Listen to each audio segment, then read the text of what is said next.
I'd like to preface this video by saying a massive thank you to all new subscribers, as well as everyone who's watched, liked and commented on my first Scambaiting adventure.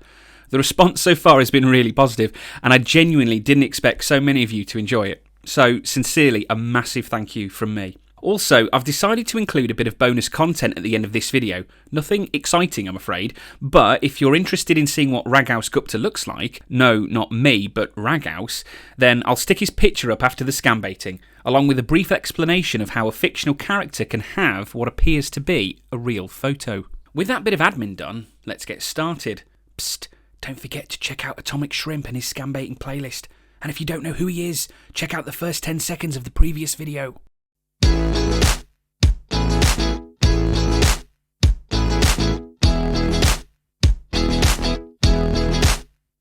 Today we start with this enticing email from Neil Trotter, nice British sounding name, who has for some reason decided to ditch his native dialect and write to me in Czech. It says, Dobrý den, jmenuji se Neil Trotter, vítěz velké britské libry v loterii Euromillion v roce 2014 ve výši 107,9 milionů liber. So I respond with, Neil, I am interested. Tell me more. In English, do it please you. Neil replies with a copy-paste email thanking me for my response and tells me I can get a hold of this donation by providing him with all the details coincidentally required for identity theft. But hang on, what donation? I reply to reiterate my confusion, telling Neil to translate the original message as well as helpfully providing it in a follow-up email to lure him into a false sense of security in thinking I'm a helpful, willing victim. Neil replies with the English translation of the scam opener, and I have a go popping it through Google Translate myself to see how they tally up. Close enough. So, a multimillionaire wants to donate me, inconspicuous email stranger, €500,000? But of course, this is totally plausible. I respond thanking Neil for clearing up the small matter of the language barrier and proceed to begin my process of frustrating his attempts to steal my money by asking if I can start with some questions. Without actually asking the questions.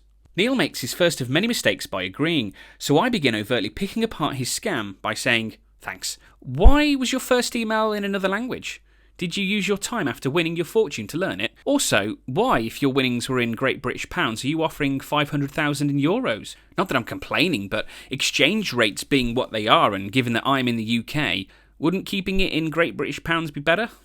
Neil, above all a qualified and competent scammer, replies explaining his 25 lucky winners are from all around the world, and that's why his message to me was in Czech. Thanks for clearing that up, Neil. Then, in a delicious slice of irony, the scammer states, I only speak English, then proceeds to complete the email with numerous grammatical errors and a spelling mistake. We're going to play on this scammer's supposed British nationality a bit in this Scambait, as I do think we're dealing with a European scammer, and evidence later on will, I hope, corroborate this theory. I reply thanking Neil for clearing that up, and sit back waiting for his next move. Which is to send the same copy-paste email from before, because that's indicative of personal one-to-one communication. Deciding it's time to progress the scam from first to second base, I reply with, Neil, I don't suppose there's a Derek in your family? Hey, lovely jubbly! Excited about the donation. Can't tell you how much this will change my life, my family's lives. We are exceptionally poor at the moment. Both my wife and I have lost our jobs due to COVID, and in a few weeks we were expecting to declare bankruptcy, be kicked out of our house, have our country club membership revoked, etc. This couldn't come at a better time. Naturally, we will use some of the funds to help out other needy people too, but I won't lie and say we won't use a good chunk to restore ourselves to financial comfort. I can even get my boat, the Matilda, back. I end the email with all my fake details that could withstand all but skin-deep penetration, but luckily the scammer takes them at face value. Also, don't bother trying to call Raghaus on that number. It's as genuine as Neil's donation. Neil replies telling me to contact his completely legitimate bank and provides me a batch number to quote along with the instruction to name drop him, because that's how banks work, right? He ends the email promising I can always get in touch with him as he'll be there for me until I finally claim my prize. I'll hold you to that, Neil. But first, I reply to highlight the oddity of his bank's withdrawal procedures, stating, Neil, can't you get in touch with them? It's your money after all. If somebody contacted my bank and said, "Oh, Mr. Ragaus Gupta said I can withdraw £500,000, I'd be quite disappointed if the bank went ahead with the transaction. Being surprisingly patient, Neil agrees to contact his bank, Credit Ukraine, on my behalf, which I imagine would look very similar to a person having a conversation with themselves, and asks me for more details without actually telling me which details he wanted. Oh, trying to play me at my own game, Neil? So I reply asking which details. And the scammer clarifies. Oh look, more extremely personal information. Heck, at this point, I'm surprised he hasn't asked me for my mother's maiden name and my favourite school teacher. Despite asking Neil to contact the Credit Ukraine bank, I decided to start my own line of inquiry with them. One, to see if I could play these two separate email addresses against one another, assuming we were dealing with two individuals, and two, to see, if it was just Neil on multiple inboxes, if I could annoy and frustrate him twofold by means of a pincer attack. I quote the magic batch number and name drop Neil, but decide all of this trouble wasn't worth £500,000, so I doubled it to 1 million. This time next year, we'll be millionaires. In what appears to be another copy-pasta reply, a conclusion we can draw from their complete lack of acknowledgement of my doubling the amount, the bank gives me two options to receive my donation: universal ATM and bank-to-bank wire transfer. Now, I'm sure option 1 means a universal ATM card preloaded with the amount, but it would be far too easy to simply assume that and carry on. No, this little faux pas must be exploited. So, in typical Ragaus Gupta fashion, I reply, "Oh, I thought it was 1 million. Maybe I'm getting confused with another email I've received lately. I'd like the universal ATM option, please. The one where an ATM is placed or built in my house, but with the utmost secrecy. I don't want my neighbours knowing I have an ATM in my home, otherwise they may want to use it. The nearby Chinese takeout restaurant only accepts cash, and all the ATMs near us charge a fee to withdraw from it." Back on topic with Neil now, who, if you recall, had just asked me for all my sexy banking details. So I respond telling him about my apprehension of sending such important info across the web, and wanted to crack open the window of possibility by asking what other options are available to us. Neil, like the fake bank, iterates that I can receive the donation in the form of an ATM as long as I'm willing to pay the shipping fee of £1,280. And there, ladies and gentlemen, is the advanced fee, the cream of the scam, the scammer's prize for buttering you up enough to loosen your purse strings. Tell me in the comments if, up until this point, he had sold you on his donation story and left you foaming at the mouth to make payment. I mean, who wouldn't want an ATM machine in their own home? Loving being able to create opportunities for scammers to have to improvise, I send this. I can see why the delivery charge is so expensive. An entire ATM delivered to my house? Will I have a card and PIN to withdraw the money from it? Presumably you will have loaded it with the £500,000.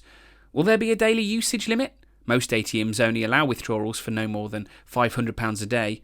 Will it charge me to make withdrawals as well? Or will it be free? Sorry for all the questions. I'm not sorry for all the questions. Rather than politely correcting me about confusing the construction of an ATM machine in my own home with receiving a prepaid ATM card, the scammer is completely on board and types a reply answering all my questions, while swearing me to secrecy. He follows this up with a nudge about payment and gives me details for Western Union and MoneyGram. Again, here's further evidence to suggest this scammer is actually in Europe, maybe even in Kiev. Pleased with the scammer's ability to improvise lies to relevant questions, I reply with a plethora of irrelevant questions, hoping to stoke the fires of his creativity as well as annoy him by keeping the payment a secondary issue. I reply, "I'll try my best to keep this a secret, Neil, but my address is actually an upstairs flat. Will the delivery people be able to bring it up the stairs to my residence? And if so, how will the neighbours not notice a great big ATM being carried up a flight of stairs? Given we are in a national lockdown, most of my neighbours are at home, and peering out of their windows has become a daily pastime for them. Can you assure me the discretion of the delivery provider?" In a weirdly formatted reply, Neil says, "They are going to come with all the materials needed to build up a new ATM machine inside your home. All of this materials will be kept inside a box, and no one living in your residence would know about this." Oh, I don't know, Neil. I think my wife might notice. If this isn't convenient for you, then only the ATM card and PIN can be delivered to your house address, which you can also use in any of the ATM machine close to you to make withdrawals every day. The decision is yours. So do you want them to come and set up a new ATM at your home, or do you just want the card and PIN? Now, it sounds from the end of that email that Neil perhaps realises it's a lot to ask a scam victim to suspend their disbelief regarding the construction of an ATM machine in their home, so is leaning more heavily on what we all know to be what he meant in the first place, the prepaid universal ATM card. Oh, Neil, you can't ask me to abandon such a rich vein of obfuscation when I've only just begun mining it.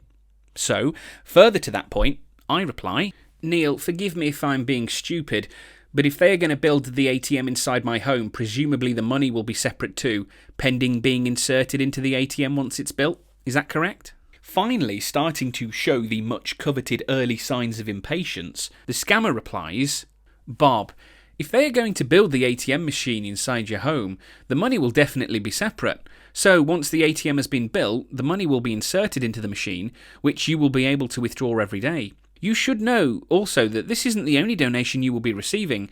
As time goes on, I will be sending you more cash so that you will be able to take good care of your family, as well as the needy people around you. So, without wasting much time, I want you to try as much as possible to send them the payment before the end of today or tomorrow, so that the ATM can be delivered to your house address before this weekend. I await your urgent response. Also, if it wasn't clear before, I'm hoping my narration of this email provides the further evidence that Neil is not a native English speaker, despite his earlier assertion. Wanting to ignore the promise of additional wealth and completely missing the urgency of his previous email, I reply with, Neil, thank you for a prompt response and clarification. If indeed the money is separate before being inserted into the machine, why don't the people delivering just give me the money in its container? Then an ATM wouldn't need to be built, the shipping charge should be drastically lower, right? Because all the parts to build a fully functional ATM in my house would be quite heavy, justifying the expensive delivery charge. So just send the money, ideally in a secure manila envelope, and then the cost should be dramatically cheaper. Does that make sense? It's a win-win situation, Neil. Clearly realising we're not going to let the ATM machine plotline fade into obscurity, Neil responds with this email stating most people would actually prefer a large bulky ATM machine in their home with a daily withdrawal limit, as it would prevent them from spending their money too quickly. However, further to my point about delivery costs and manila envelopes, the scammer does actually lower the delivery charge to £920 and presses me for payment once more. Pleased that Neil seems to be firmly on the hook, I reply with my first major milestone email saying, well, Neil, it has been said many times that I am not like most people, and if it is my powers of restraint that you're concerned about with this money, rest assured I'm extremely controlled. Why, only the other day my wife asked me what I wanted for pudding, and even though I knew what I wanted immediately, spotted dick, I waited and considered every possibility before finally answering her, spotted dick. Neil, could you perhaps break down why the delivery charge is only reduced by £360? Now we are in agreement that the shipment of heavy materials to build a personal ATM is no longer necessary. In other words, how can one secure manila envelope cost £920 to ship? Sorry for all the questions. I just like to know every in and out of something before I make a decision. Remember the spotted dick, Neil. If you're outside the UK, then spotted dick is a kind of fruited sponge dessert, often served with custard and not, as you may have feared, some barbaric and vaguely phallic delicacy. Way off script, but still sensing me to be the prey and him the predator, the scammer replies with, Bob, I'm pleased that you will be able to make good use of this money. Please don't forget to also reach out to the poor and needy people around you. I believe we all rise by lifting us. May God bless you as you do this. And concludes the email by breaking down the supposed delivery charge and reassures me this will be the only fee. Well, that's nice, isn't it?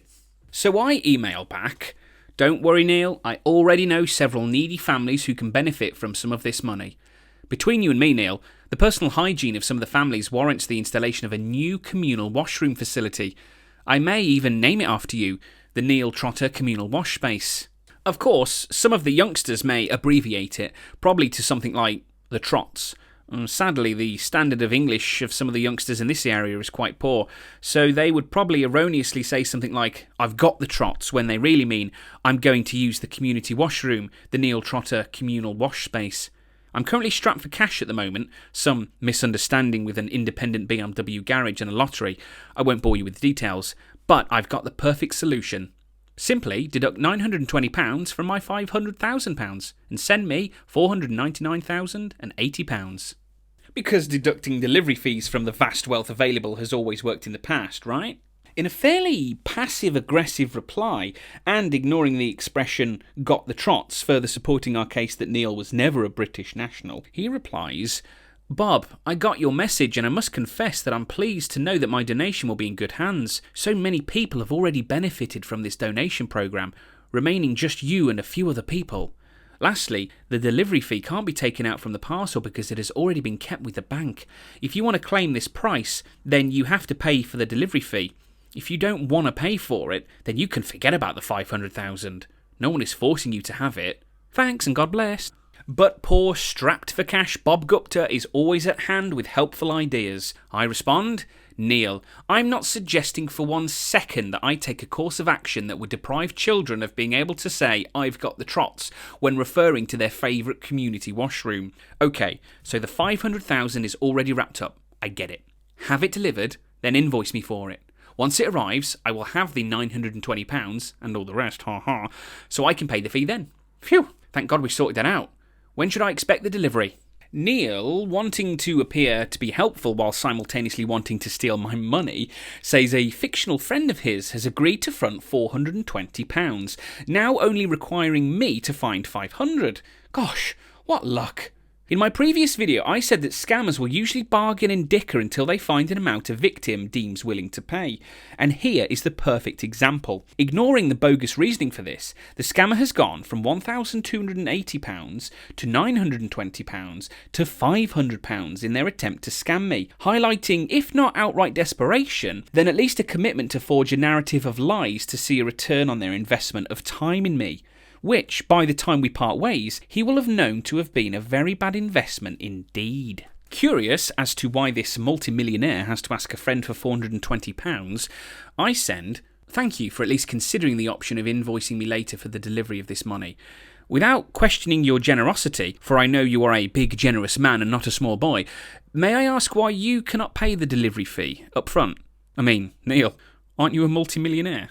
Contradictory to his claim I'll be receiving regular donations, Neil replies, "I can't pay the delivery fee right now because I already donated all my winnings to charity organisations around the world to help fight the spread of COVID-19. If I had this money, I would have done it for you even without asking for £1, because I tend to build a long-term friendship with you. So, I'd say it for the last time, if you really want to get this donation delivered to your house address before this weekend, send the payment to them now so they can start the processing." I guarantee this won't be the last time he asks me for payment. Taking every plot point and twisting it into new and frustrating diversions, I send Neil this very selfless email. "Neil, what a wonderful man you are, donating all your winnings to charity. How could I possibly accept £500,000, knowing that you would be left destitute without it? May I suggest that you open the package of money and keep a portion for yourself? I'd still love to accept a partial donation, think the trots, but I cannot in good health let you live in poverty. Just be sure to take enough out to cover the delivery charge as well." Quite suddenly, Neil sends 2 very stroppy emails within a few minutes of my reply, stating, "I think you not serious about this. Goodbye. I don't need any of your suggestions. If you not ready to receive this donation, it will be given to someone else. So if you not willing to follow the instructions, please remove me from your mailing list. Thank you." Shocked and appalled, I reply, "Neil, how could you say that? After all our conversations back and forth, making plans. I was only making a suggestion. I'm sorry. I seem to have offended you.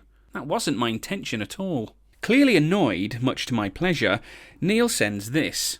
"Bob, I'm not a child, so I don't have time for games. So many people have already benefited from this donation programme, and they didn't have to stress me. I have told you times without number that if you really want to get this donation, you have to pay for the delivery charge. I did my best in trying to assist you. This is the only fee that you have to pay. So if you really want to get this donation, you have to go and send the payment now so that they can begin processing." Told you we'd mention payment again?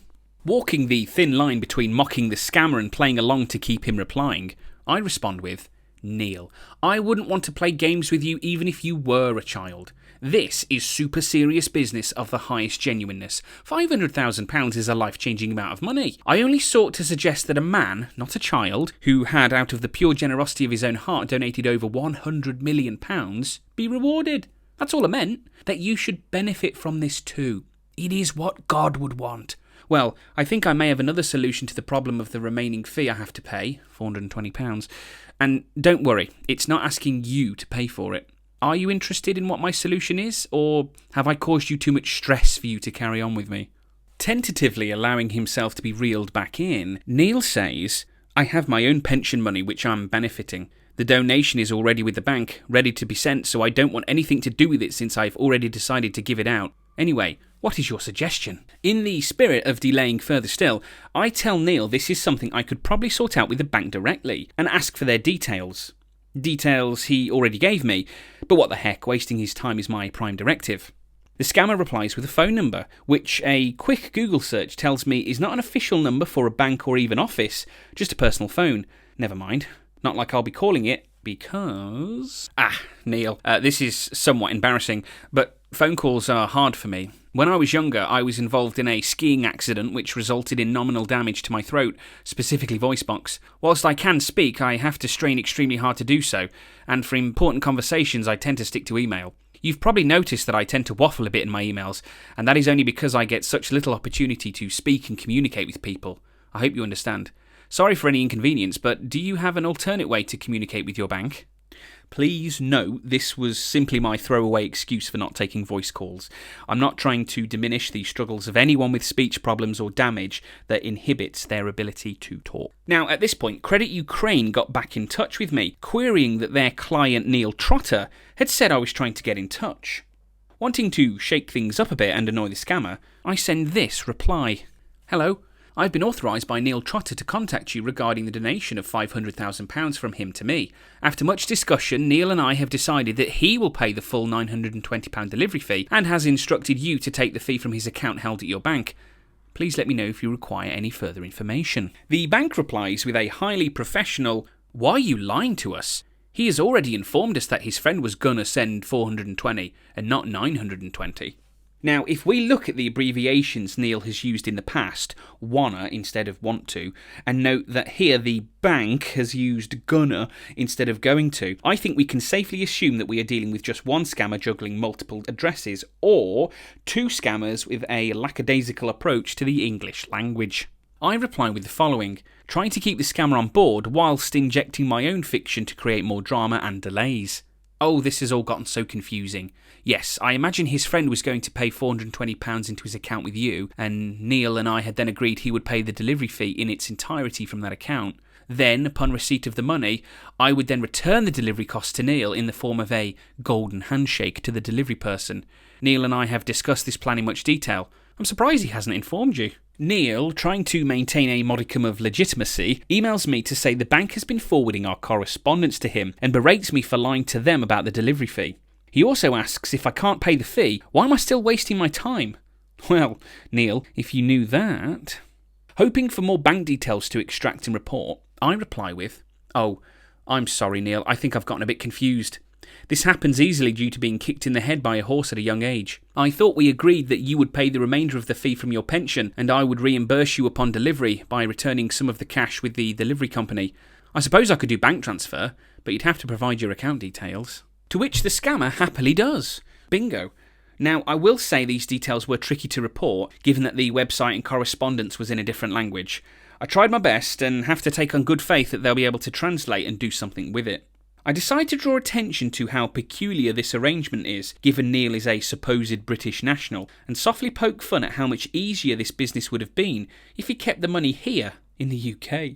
Neil, clearly desperate to get something from me now, replies, Bob, I am British, but I moved to Ukraine a few years ago with my family. I live here now. Sorry for all the inconveniences this might cost, but you have to know that nothing good comes easy. I'm so sure that at the end of the day, you and your family will become rich forever. So just try and send as much as possible to send the payment to the bank details stated below, or you can also use Western Union, MoneyGram or Ria.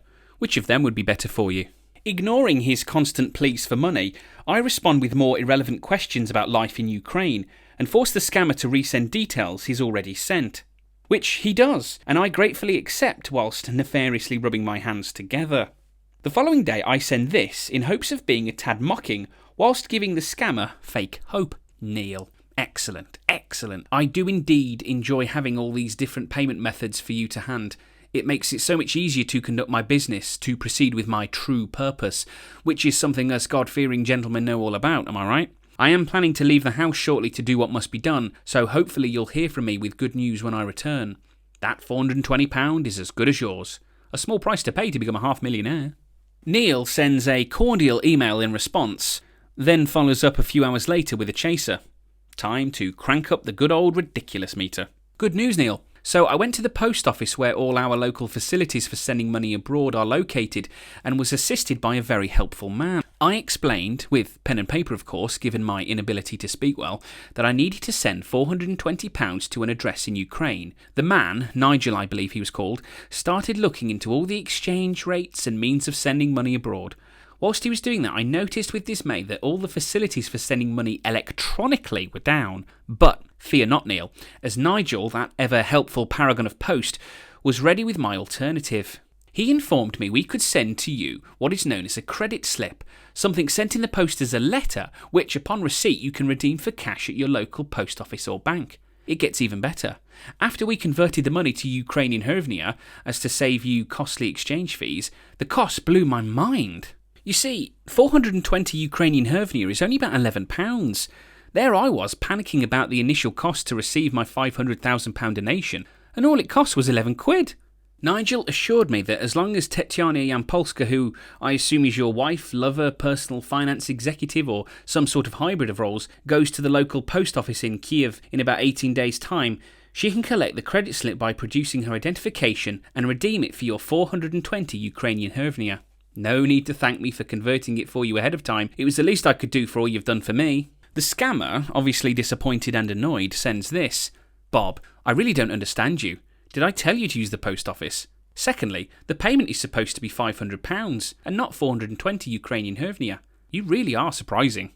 Completely ignorant to the situation, I doubled down with my reasoning to make Neil see my logic, saying, Neil, the Western Union MoneyGram kiosk is located inside my local post office. But due to an unforeseen circumstance, the post office had no power, so only manual transactions could take place. As I wrote previously, Nigel was very helpful in getting the payment ready to travel to Ukraine by converting it to your local currency, then applying that to a credit slip which, as I explained, can be redeemed at your local bank for the value stipulated. I'm fairly certain that you said a friend was paying $500 and you wanted me to pay $420 to cover the delivery cost of this donation. My part will be in Ukraine in about 18 days, and you have the address for the post office in Kiev, where it is destined. Personally, I don't understand you, Neil. You could have upfronted the cost of this for me, and I would have gladly repaid you in kind upon receipt. But no, you wanted me to pay money to get money. Now I have spent £11 of my hard-earned money to get you your 420 Ukrainian hryvnia.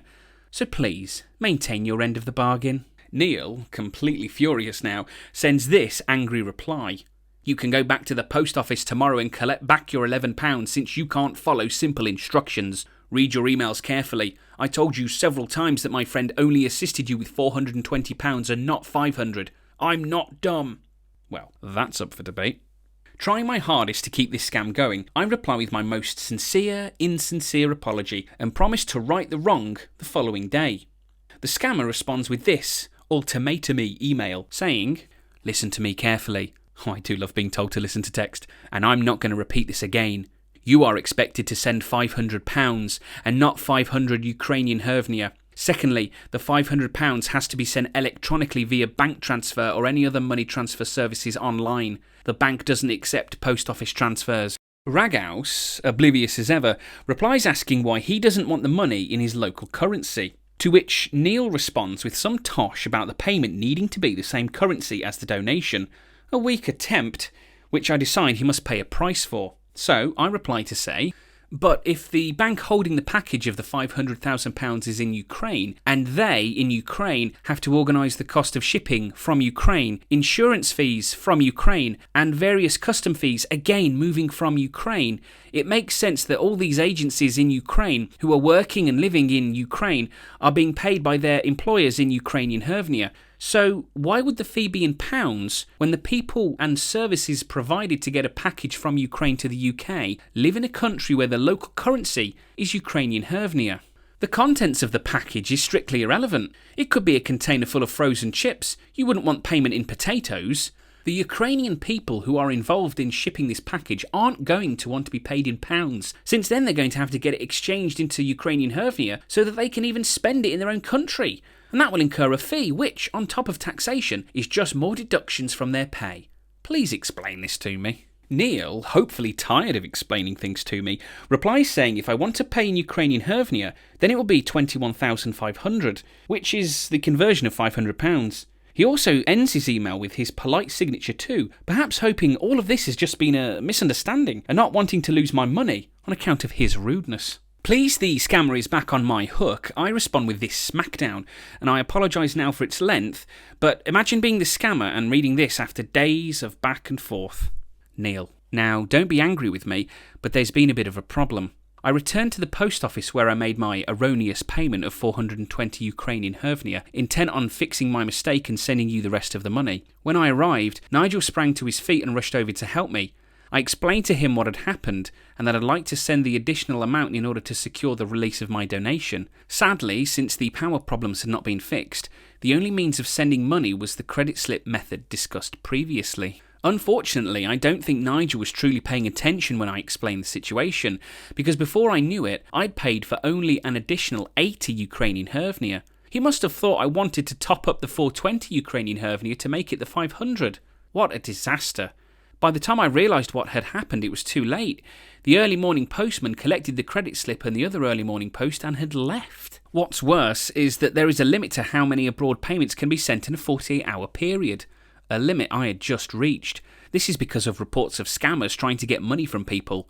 But all is not lost, Neil. With a bit of patience and a bit of work on my end, I found a way to get hold of the full amount and will be able to send it to you as soon as possible. I received an email yesterday evening from an institute set up in the United States, and they informed me that my email was on a list of potential victims found during a raid in Nigeria. The US have a fund to reimburse potential victims of these Nigerian criminals, and all I've got to do is provide them with some details and they'll release my share of the funds. With that money, I'll easily be able to get the £500 to you. I'm just waiting to hear back from them. Exciting, isn't it? All these things happening at once. I must confess, Neil, the sum I'm receiving from the US is slightly more than your donation, $3.7 million, but I still plan to use your donation in its entirety to build the Neil Trotter Community Washroom. The Trots, in other words. Unsurprisingly, the scammer isn't happy and questions my seriousness whilst claiming that an opportunity like this won't come again in my lifetime. Pfft, have you seen my inbox, Neil? People are queuing up out the door to give me money. Curious to see if I could coax out additional characters, I asked Neil if any of his other 23 golden children would be willing to give a testimonial, if only to confirm and reassure me of the genuineness of his offer, and to motivate me to stop wasting time and just pay already. And, to my utter delight, he gives me the email address for Mr. Mitch Fletcher, an American who received his $500,000 only last week. So, copying in the scammer, I get to work. I say, "Hello, Mitch Fletcher. I've been told to contact you by Neil Trotter, who donated $500,000 to you.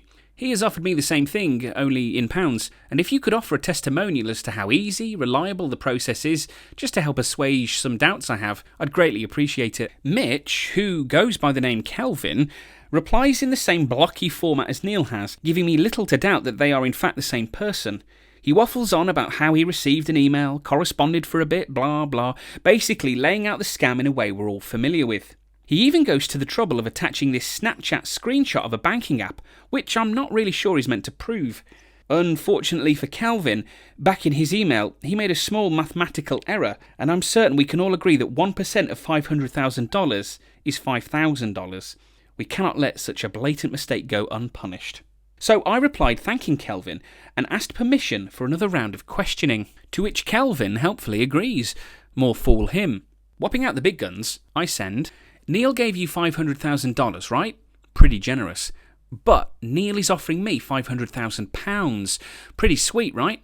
However, at today's exchange rate, $500,000 is £364,020 plus change. Yet Neil is offering me £500,000, which is $686,775. So effectively, though Neil is claiming to be this benevolent and generous man by simply offering a flat rate of $500,000 in whichever currency, he's actually giving less to certain people. How do you feel knowing Neil is giving me $186,775 more to me? Also, 1% tax on $500,000 is $5,000. Even if that was a typo and you meant 10%, that's still $50,000, leaving you with $450,000, not $445,842. Could you clarify that for me? Finally, I thought your name was Mitch Fletcher, not Kelvin. And Kelvin, to his credit, actually replies with answers. Hallelujah.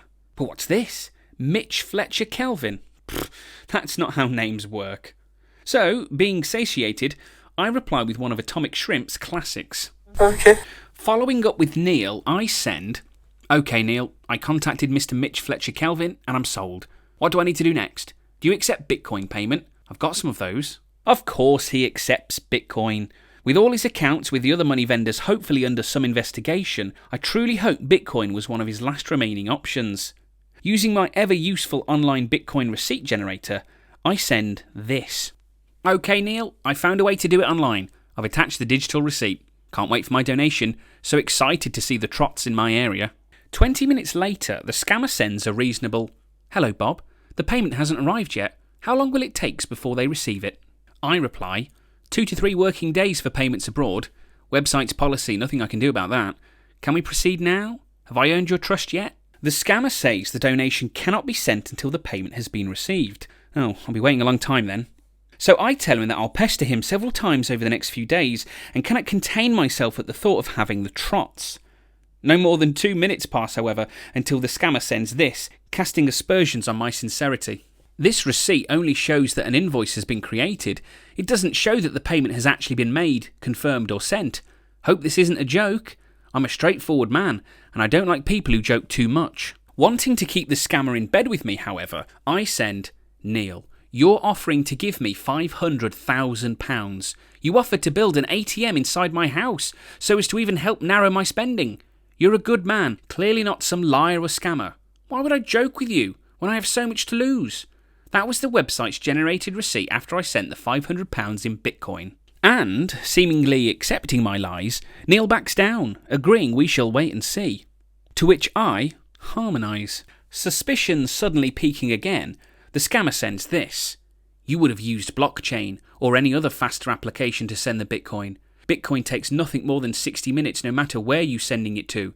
I wonder why this has to take so long." I helpfully speculate it could be because it's Sunday. Neil, hopping from foot to foot in hope, but still wary given all the trouble I've given him, says, "It can't be. I have spoke with more than 20 Bitcoin vendors already, and they said it wasn't sent if it takes more than 60 minutes for the Bitcoin to arrive. I think you need to check your Bitcoin wallet. The money might still be there." About an hour later, with no reply from Raghouse, the scammer's hope has dissolved into suspicion, after stating he contacted the website I used to generate the receipt. He asks me whether I used the correct Bitcoin wallet address. To which I replied that I most certainly had. How dare you suggest otherwise, Neil? But now we have finally reached the scammer's melting point. In the first of several hastily typed emails, the scammer says, "The payment hasn't been sent yet. Check your Bitcoin wallet history." Followed by, "Sakai pays an invoice generator. Raghouse, do you think I'm dumb? Why are you playing with me?" Yes, I do think you're dumb. And I'm playing with you because you're a criminal who tries to steal money through lies and manipulation with nary a thought to the effect it could have on the victim. Without even waiting for a response from me, "Don't get me angry. Maybe you think this is a joke." Then, "Sakai Pay is an invoice generator in Bitcoin. So you just want to waste my time, right? Now I see your plans." Yes, Neil, wasting your time is absolutely my goal. It's about bloody time you cottoned on. In a desperate attempt to save face, as so many scammers do for whatever reason, the scammer sends, "I think this donation will be sent to someone else. You are not serious. Goodbye." Finally able to get a word in edgeways, and realising I've been made, I reply, "On a scale of 1 to 10, how angry did I make you?" And from this response, I can imagine the answer is at least an 8. Not bad for 6 days down the pan.